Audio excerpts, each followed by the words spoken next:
खरं तर 2 महिन्यापूर्वी मी एक अनाउन्समेंट केली होती की रेड झोन आणि येलो झोन क्वेश्चन्स फिजिक्स या सब्जेक्टसाठी स्पेसिफिकली आपल्या बोर्ड एक्झामसाठी मी देणार होतो. ठीक आहे. आणि तुम्ही सुद्धा इतके दिवस वाट बघत होता की ते क्वेश्चन्स काही ॲपमध्ये अपलोड झाले नव्हते. मात्र आत्ता ती वेळ आलेली आहे. आपल्या फिजिक्सच्या बोर्डच्या पेपरसाठी फक्त 3 दिवस शिल्लक राहिले आहेत. ठीक आहे. आणि आत्ता म्हणजे आजचा जो व्हिडिओ बनवतोय ना, या व्हिडिओचे एकतर 3 कारणं आहेत. पहिली गोष्ट म्हणजे काय, तुम्हाला नोट्स आणि क्वेश्चन बँक जे कम्प्लिटली फ्री कंटेंट आहे. ठीक आहे. आणि बेस्ट क्वेश्चन बँक असणार आहे. ठीक आहे. या 2 गोष्टी ॲक्सेस कशा करायच्यात याबद्दल सांगणार आहे.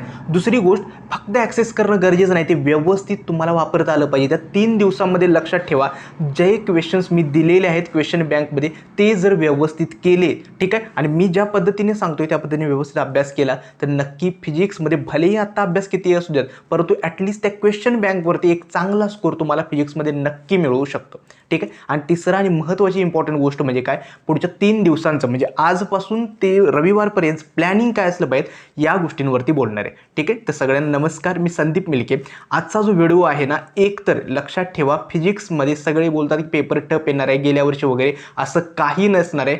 एक गोष्ट लक्षात ठेवा, फिजिक्सचा पेपर जो सोमवारी येणार आहे एक तर PYQ बेस्ड असणार आहे. न्यूमेरिकल्स तुमचे टेक्स्टबुक प्लस PYQचे न्यूमेरिकल्स असणार आहे. या व्यतिरिक्त काही येणार नाही. हार्डली मला वाटतं थोडेफार क्वेश्चन्स असतील जे थोडे नवीन असतील, बाकी वेगळं काही येणार नाही. ठीक आहे. त्यामुळे जे बोलतात की पेपर खूप टफ येणार आहे, हे करा ते करा वगैरे, असं काही नाही आहे. त्यांना फक्त त्यांचे कोर्सेस विकायचे, दॅट्स इट. ठीक आहे. आणि सगळ्यात महत्त्वाची एक गोष्ट सांगतो की या लाईव्ह लेक्चर्समध्ये उगाच टाईमपास करण्यापेक्षा तेच 3 ते 4 तास त्या लाईव्ह लेक्चरवरती घालवण्यापेक्षा तुम्ही स्वतः सेल्फ स्टडीवरती द्या. कारण का 3 दिवस आहेत, 2 गोष्टी महत्त्वाच्या आहेत. एक म्हणजे काय, जास्तीत जास्त सिलेबस कव्हर करणं त्या चॅप्टरच्या क्वेश्चन्स थ्रू, आणि दुसरं आहे रिव्हिजन. ठीक आहे. या 2 गोष्टी केल्यात ना, फिजिक्समध्ये चांगला स्कोर नक्की येऊ शकतो. तर सगळ्यांना नमस्कार, मी संदीप मिलगे. तर सुरुवात करूया आजच्या नवीन व्हिडिओला.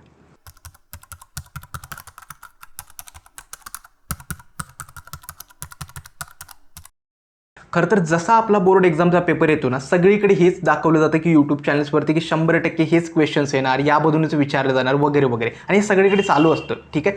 एक गोष्ट महत्त्वाची काय आहे, तर या सगळ्या गोष्टी होत असतात का, कारण का तुम्ही आत्ता या स्टेपला घाबरलेले असता की माझा अभ्यास नाही झाला आहे आणि मला जितका काही फ्रीचा कंटेंट कुठं काही मिळते, क्वेश्चन बँक काय मिळते वगैरे, तिथून लवकरात लवकर अभ्यास कव्हर करायचा आहे. ठीक आहे. मात्र एक गोष्ट लक्षात ठेवा, 100% एक इथूनच क्वेश्चन्स येणार असं काहीच नसतं.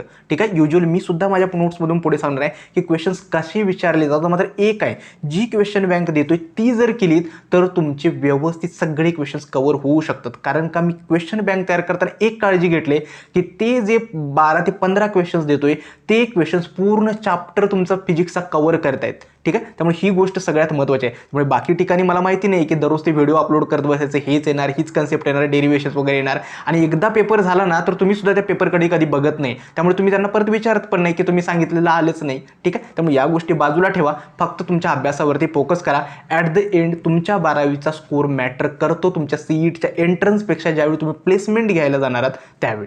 ठीक आहे. तर पहिला मुद्दा जो आपला होता व्हिडिओचा, की व्हिडिओच्या नोट्स ज्या आपल्या आहेत, नोट्स आणि क्वेश्चन बँक असे 2 प्रकारचे असणार आहेत. ठीक आहे. मग ते ॲक्सेस कशा करायचे आहेत. ठीक आहे. आता क्वेश्चन बँक तुम्हाला कंप्लीट दिले आहेत, परंतु नोट्स थोड्या इनकम्प्लीट आहेत. ते काय आहेत ते पण सांगतो.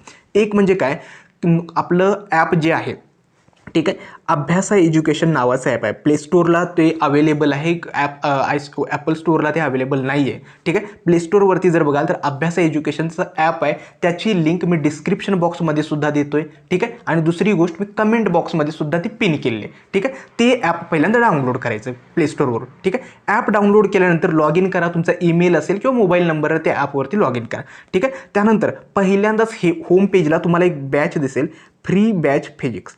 ठीक आहे. आता ही बॅच पेड दिसते वगैरे असं काय, लक्षात ठेवा, माझा जो कंटेंट आहे, आमची जी पेड बॅच असते ना ती CETसाठी असते. मोस्टली तुम्हाला मेंटरशिप प्रोग्राम असतो आणि मॉक टेस्ट असतात आणि सगळ्या त्याच्यामध्ये पण कंटेंट होतो. मात्र ती कमी म्हणजे ती बॅच असते ती आपल्या एक्झाम नंतर स्टार्ट होते. ठीक आहे. बोर्ड एक्झामसाठी काही चार्ज करत नाही. बोर्ड एक्झामसाठी जर बघाल, ही जी बॅच आहे कम्प्लिटली फ्री आहे. जी ₹1 फी तुम्हाला दिसते, ही प्लॅटफॉर्म चार्जेस आहेत. म्हणजे ज्यावेळी आम्ही ॲपमध्ये तुम्हाला त्या नोट्स वगैरे ज्या होस्ट करण्यासाठी दिले असतात ते प्लॅटफॉर्मचे चार्जेस असतात की हे ॲप तुमच्या नोट्स ठेवण्यासाठी ही फी घेतली जाते. ठीक आहे. त्यामुळे ₹1 जे काही तुमचं पेमेंटचे ऑप्शन्स असतील ना ते तुम्ही पे करून ते नोट्स ॲक्सेस करू शकता. ठीक आहे. एकदा या बॅचमध्ये एनरोल केलात त्यानंतर तुम्ही कंटेंट सेक्शनमध्ये जर आलात, ठीक आहे, तर कंटेंट सेक्शनमध्ये आलात तर तुम्हाला 3 सेक्शन्स दिसेल. पहिला आहे फिजिक्सच्या नोट्सचा, आणि दुसरा आहे फिजिक्सच्या क्वेश्चन बँकचा. ठीक आहे, हे कंटेंटमध्ये क्लिक केल्यानंतर हे दोन्ही सेक्शन्स येतात. ठीक आहे, त्यानंतर क्लिक केला तर समजा मी फिजिक्सचे नोट्स चूज केलेत तर पहिल्या 10 चॅप्टरच्या नोट्स तुम्हाला इथे दिसणार. ठीक आहे, तुम्ही म्हणाल की 16 चॅप्टरचा. एक तर सगळ्यात महत्त्वाचं एक रिझन हेच आहे की नोट्स मात्र कंप्लीट नाही, तर क्वेश्चन बँक कंप्लीट अपलोड केले. ठीक आहे, एकतर मी गेल्या 2 महिन्यापासून ही नोट्स आणि क्वेश्चन बँक बनवण्यावरती काम करतोय. ठीक आहे, मात्र नोट्स बनवण्याला स्वतः मी ते हँड रिटन नोट्स वगैरे बनवावे लागतात, प्रत्येक ती कन्सेप्ट वगैरे. जर बाकी या 10 चॅप्टरच्या जर नोट्स बघाल तुम्ही, प्रत्येक कन्सेप्ट डीपली कव्हर केले आहेत, ज्या CET आणि बोर्ड्स दोन्हीसाठी अत्यंत उपयुक्त आहेत. त्यामुळे सगळे PYQ लक्षात ठेवून CET आणि बोर्डसाठी या नोट्स व्यवस्थित प्रिपेअर केले आहेत. ठीक आहे, त्यामुळे वेळ खूप लागतो. त्यामुळे आत्तापर्यंत तरी माझ्याकडून फक्त 10 चॅप्टरच्या नोट्स मी प्रिपेअर झाले आहेत आणि त्या मी अपलोड केलेले आहेत. ठीक आहे, एकतर काय होतं की दिवसभर तो माझासुद्धा कॉर्पोरेटचा जॉब असतो, त्यामुळे वेळ खूप कमी मिळतो. त्यामुळे ज्या ऑफिस संपल्यानंतर बाकी हे सगळ्या कंटेंट क्रिएशन असेल, व्हिडिओ अपलोड करणं असेल, नोट्स बनवणं असेल, क्वेश्चन बँक तयार करणं, या सगळ्यामध्ये जेवढा शक्य असेल तेवढा मी वेळ द्यायचा प्रयत्न केले. ठीक आहे, तर एक सांगतो, जेवढं काही प्रोव्हाइड केले ते सगळं बेस्ट प्रोव्हाइड केले. उगाचच कुठल्याही चॅनलवरचा इथून तिथून छापून कंटेंट तो काही बनवलेला नाही आहे. ठीक आहे, त्यामुळे नोट्स ज्या आहेत ना, टोटल 10 चॅप्टरच्या नोट्स तुम्हाला दिलेले आहेत. ठीक आहे, सेकंड म्हणजे काय, पुढे जर बघाल तर तुम्ही क्वेश्चन बँक जी आहे तुमची, ठीक आहे, क्वेश्चन बँक बघाल तर पूर्ण 1 ते 16 चॅप्टरची क्वेश्चन बँक मी या फिजिक्स क्वेश्चन बँक सेक्शनमध्ये दिलेली आहे. ठीक आहे, मग तुम्ही प्रत्येक ज्या चॅप्टरची तुम्हाला क्वेश्चन बँक हवी असेल त्याच्यावरती क्लिक करू शकता आणि क्वेश्चन बँक ॲक्सेस करू शकता. क्वेश्चन बँक किंवा नोट्स तुम्हाला डाउनलोड करता येणार नाहीत. का डाउनलोड करता येणार नाहीत? कारण का कंटेंट जर बघाल तो एकदा डाउनलोड केला तर वेगवेगळ्या चॅनल्सवरती किंवा बाकी ठिकाणी सुद्धा तो शेअर होऊ शकतो. यासाठी तुम्ही तो ॲपमध्येच तुम्हाला ॲक्सेस करावा लागेल. ठीक आहे, आता हे सगळ्यात महत्त्वाचं आलं की नोट्स आणि क्वेश्चन बँकचा अभ्यास या 3 दिवसांमध्ये करायचा कसा. ठीक आहे, तर सुरुवातीला मी तुम्हाला एक क्वेश्चन बँक दाखवतो. उदाहरणार्थ मी काय केलं, करंट इलेक्ट्रिसिटी चॅप्टरची ही क्वेश्चन बँक आहे. ठीक आहे, जर तुम्ही क्वेश्चन बँक बघाल,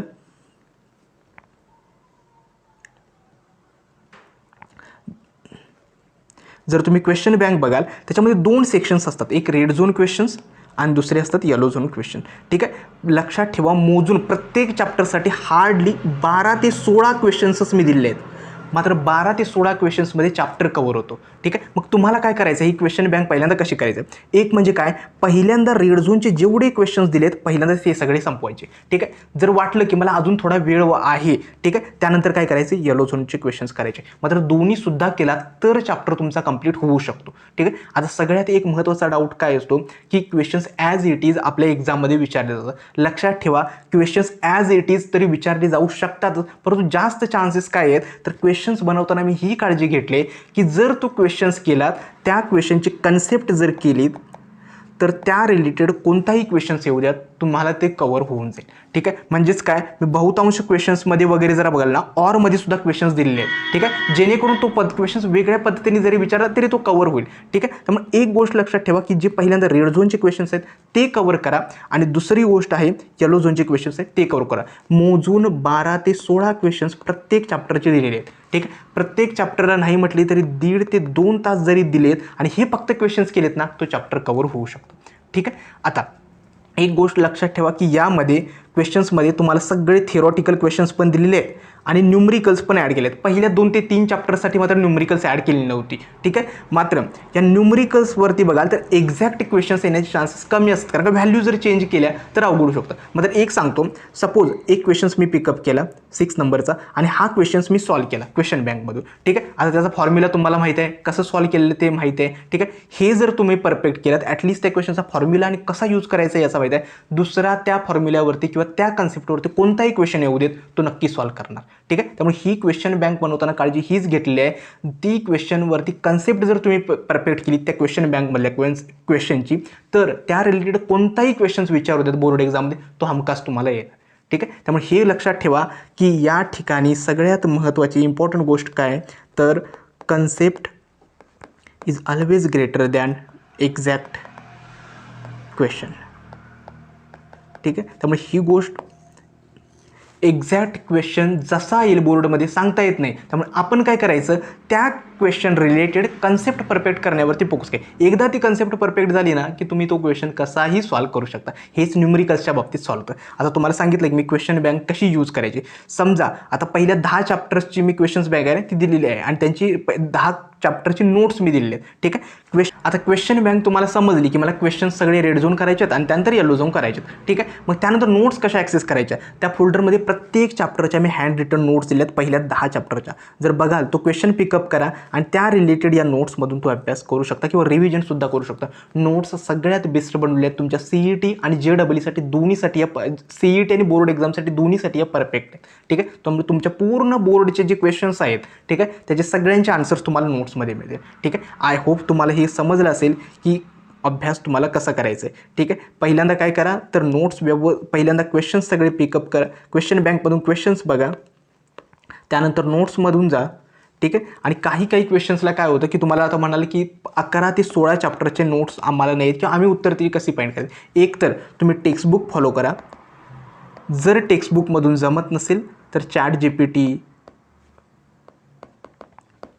जीपीटीला जरी तो क्वेश्चन विचारला तरी ते सॉल्व्ह करेल. न्यूमरिकल्स जी आहेत, न्यूमरिकल्स तुम्हाला जर फाइंड नाही झाली त्याची आन्सर, डायरेक्टली ते न्यूमरिकलचा फोटो काढा किंवा त्याचा कंटेंट जो टेक्स्ट कंटेंट आहे तो क्वेश्चन डायरेक्टली चॅट जीपीटीला द्या. चॅट जीपीटीला प्रॉम्प्ट देताना मात्र काळजी घ्या की तुम्ही कोणत्या चॅप्टरचा अभ्यास करताय वगैरे वगैरे. ठीक आहे. ते व्यवस्थित त्याला समजवा, ते तुम्हाला डायरेक्टली तुम्हाला आन्सर देईल. ठीक आहे. त्यामुळे अभ्यास करताना हे करा, जेवढी काही न्यूमरिकल्स वगैरे दिले आहेत त्यांचे डायरेक्टली चॅट जीपीटीवरून जरी आन्सर घेतलीत किंवा PYQ बुकमधून जरी घेतलीत तरीसुद्धा ती केली तरी चालेल. ठीक आहे. आय होप तुम्हाला या 2 गोष्टी समजल्या असेल. हा मला सगळ्यात महत्त्वाचा एक डाऊट होता की तुम्ही एक काम करा की आता रिव्हर्स टेक्निक फॉलो करा. रिव्हर्स टेक्निक म्हणजे काय, आजचा दिवस शक्य असेल तर थोडा केमिस्ट्रीचा अभ्यास करा आणि सॅटरडे प्लस संडे फिजिक्सला पूर्ण फोकस करा जर अभ्यास कंप्लीट झाला. यावरती मी डेडिकेटेड व्हिडिओ उद्या किंवा परवासुद्धा बनवेलच. ठीक आहे. या 2 गोष्टी करा. आज शक्य तेवढा केमिस्ट्री आणि इव्हनिंगला फिजिक्स स्टार्ट केलं तरी चालेल आणि उद्या आणि परवा मात्र फिजिक्सचा अभ्यास हा झालाच पाहिजे. ठीक. क्वेश्चन बँकचे क्वेश्चन्स डायरेक्ट येण्याचे चान्सेस खूप जास्त आहेत. मात्र क्वेश्चन परफेक्ट करताना as it is question copy करण्याऐवजी मला वाटतं त्या क्वेश्चनची आन्सरची कन्सेप्ट परफेक्ट करा.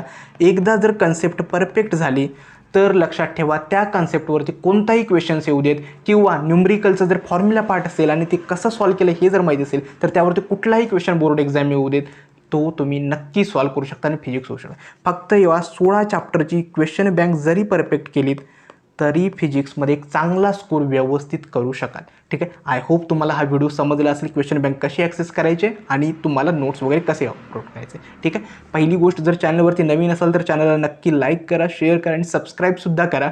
ठीक आहे. आणि जर काही डाऊट असेल तर कमेंट सेक्शनमध्ये नक्की विचारा. आजचा हा व्हिडिओ मी इथेच थांबवतो. धन्यवाद.